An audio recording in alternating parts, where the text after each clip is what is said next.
How many more Americans must die? Ladies and gentlemen, I'm not speaking today about a war in a far distant land. I'm speaking to you about an epidemic that is affecting our country at this very moment. Good afternoon. My name is Michael Ross Feingold, and today I will be speaking to you about drug rehabilitation, how it's not cost effective for the average working class American, and how we need to do something as a society to make a change. Let's talk some statistics.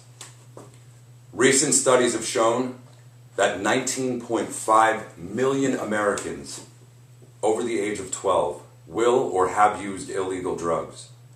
A study last year showed that 9,102 Americans died from deaths directly related to drug and alcohol abuse. So we ask ourselves, why are these people not seeking help? The reason I'm telling you is because it's not cost effective. Let's explore some treatment options. We have inpatient facilities.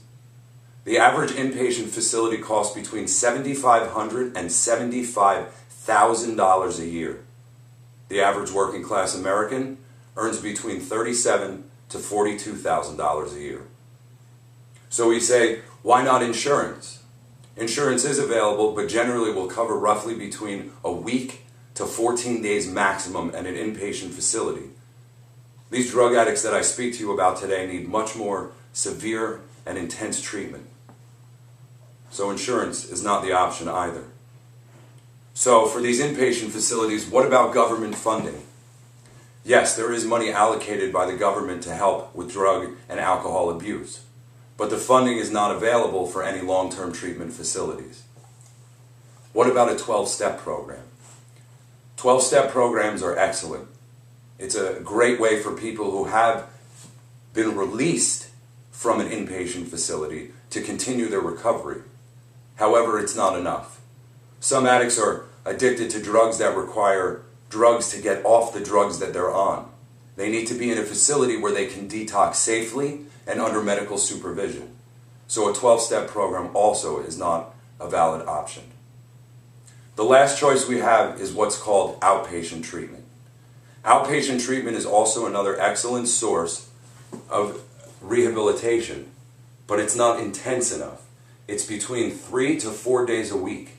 These people need full-time treatment that I'm speaking to you about today. So we've discussed some of the statistics. We talked about some of the treatment options. So now we need to talk about what can we do as a society. Number one, I believe we can fundraise. I believe in cities and townships across the United States, we can come together and say that there's a cause that needs attention and that we need to raise money.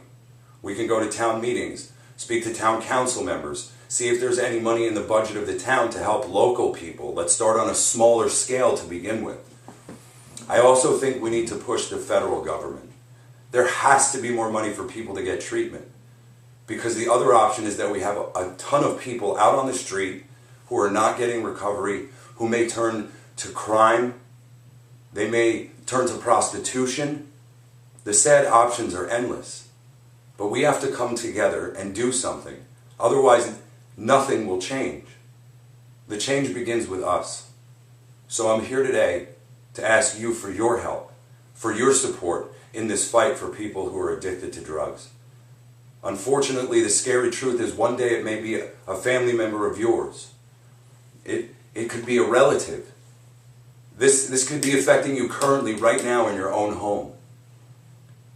I don't know what more I can say. I can tell you that I know that only 11% of addicted Americans have actually received treatment. The statistics don't lie. It's right there for you to look up on any internet site. You can do the research in libraries. The statistics are extremely real.